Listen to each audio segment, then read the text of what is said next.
रमेश सरांच्या दारात उभी होती. माझ्या पोटात 33 कोटी देव अशी तुझी धारणा ना. अरे मग माझ्या पोटातून किलोभर पॅस्टीच्या पिशव्या ऑपरेशन करून काढताना या मानवाला काहीच का वाटले नाही का? दूध आम्ही शुद्ध देतो पण हा मानव ते भेसळ करतो. लहान लेकरं ते दूध पितात पण आम्ही हंबरण्या व्यतिरिक्त काय करू शकत नाही. न्याय द्या जज साहेब, न्याय द्या. युअर ऑनर, मी माझ्या पुढचा साक्षीदार वाघ त्याला विटनेस बॉक्स मध्ये येण्याची विनंती करतो. साक्षीदार वाघ हाजीर हो. माझे तर खूपच हसत आहे पण या मानवाने माझ्या जागेवर अतिक्रमण करून सिमेंटची जंगलं चढवली. त्यांना मला भित्र्या मांजरासारखा घरात घुसावे लागले. माझ्या नख कातडी यांच्या तस्करीसाठी मला शौक देऊन मारले जाते. अरे आम्ही जंगलाचे राजे झालो भिकारी. न्याय द्या जज साहेब, न्याय द्या. युअर ऑनर, आपल्या राष्ट्रीय प्राणीचे एवढे हानी होत आहे वाघाचा मृत्यू काय थांबत नाही. या मानवावर मनुष्यवधाचे जन्म लावले पाहिजेत.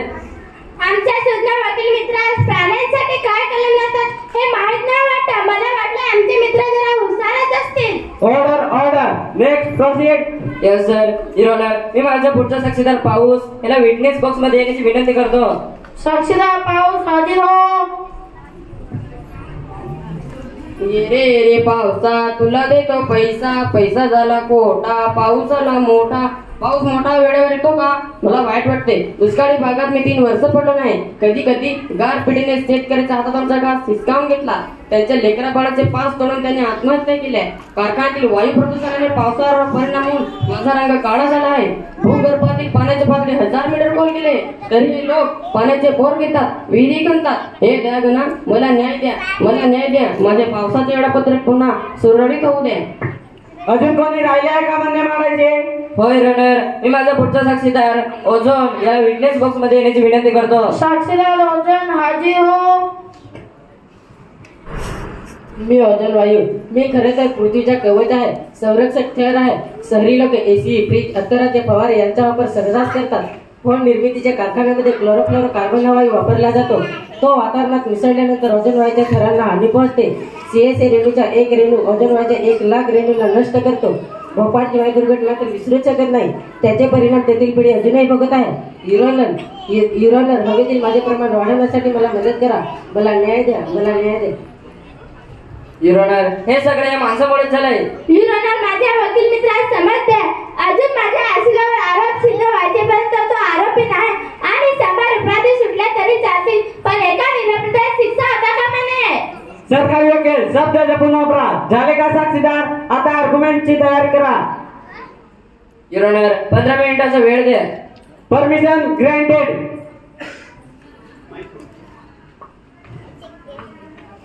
लोक मोठा रंजक घडला आहे. साक्षी झालेले आहेत.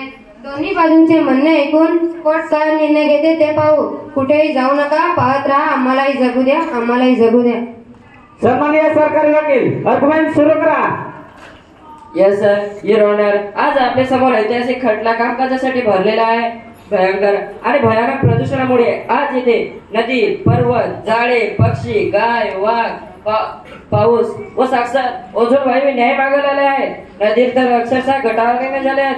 या माणसाने मोठमोठे कारखाने निर्माण केले. त्यातले असणारे घाट नदीपात्रात जाऊन मिसळली व नदीचे पाणी अशुद्ध केले. तेच पाणी प्राणी पिऊन आजाराने आजारी पडले. पर्वत वारं अडवून पाऊस पाण्याचे काम करतो तर या माणसाने पर्वत भुईसपाट केले. त्यावरची असलेली झाडे तोडली. त्यामुळे पक्ष्यांचा निवारा गेला. गाय प्लास्टिक खाऊन त्याची परिस्थिती गंभीर झाली आहे. वाघ व इतर जंगली प्राण्याचे तर काहीच महत्व उरलेले आहे.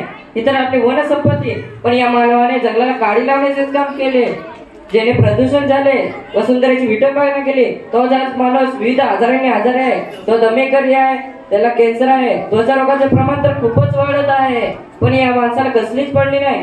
युअर ऑनर, आज हे सर्वांना न्याय हा मिळालाच पाहिजे, नाहीतर पूर्ण सृष्टीत आजारांचे कोठार होईल. युअर ऑनर, या माणसाला त्याची करण्याची शिक्षा झाली पाहिजे. त्याला कठोरात कठोर फाशीची शिक्षा झाली पाहिजे. Order order. अजून आरोपींच्या वकिलांचे म्हणणे ऐकून घ्यायचे. Proceed. Yes sir. Your honour, आज आरोपीची बाजू मांडताना त्यांच्या विरुद्ध अनेक साक्षीदार साक्ष देऊन गेले. मानवावर आरोप करून गेले. पण युअर ऑनर, ही चूक खरंच एका मानवाची आहे का? मुळात मानव हा माकडाची साधर्म्य दाखवणारा, माकडाचा आधी मानवाचा मानव झाला. त्याला पूर्वी शेपूट होती पण वापर न झाल्यामुळे ते जळून गेली.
श्री साने गुरुजी, नरेंद्र दाभोळकर सर